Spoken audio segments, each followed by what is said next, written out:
Election security, despite assurances from clerks all over the state, voters still have questions about it. Tonight, voters in Ottawa County took their concerns right to the people in charge.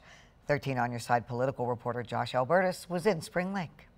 I think this is really important for people to understand from grassroots level. Kim Costin came into Wednesday night's event with Ottawa County election officials with hope for what they might have had to say. Well, it was important because I feel like we all need to be educated and re-educated regularly on the way our local government works.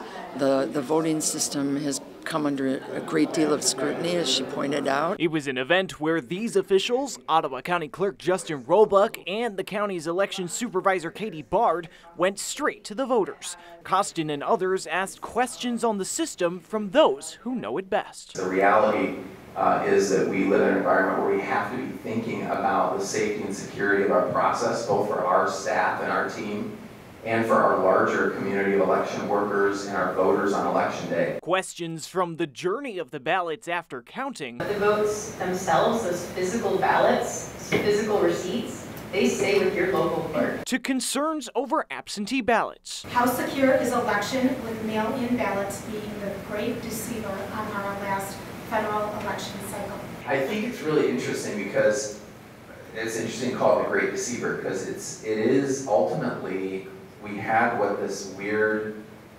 and it was referred to, I think, even in the media as well, as a red mirage and a blue wave, right? So this idea that we had the first set of results that reported in are almost always precinct results because the workflow in that process is quicker. When you're in a voting precinct, the voters casting their ballot, there's not as much steps as an absentee ballot. In Costin's view, the officials handled the questions well. Obviously, there's a lot of confusion going on and has gone on around the elections, misinformation and so forth. It's really important to clarify what the procedures are, what the checks and balances are, what the contingency and emergency planning is. And for Roebuck, he feels the event mirrored what they've been seeing all along in the lead up to a contentious election. So I think the questions were really reflective of what we've been talking about in this season, but also just really good feedback from the community in terms of the interest level in the process and making sure that we're able to engage on all those levels and hopefully get them the information that they need.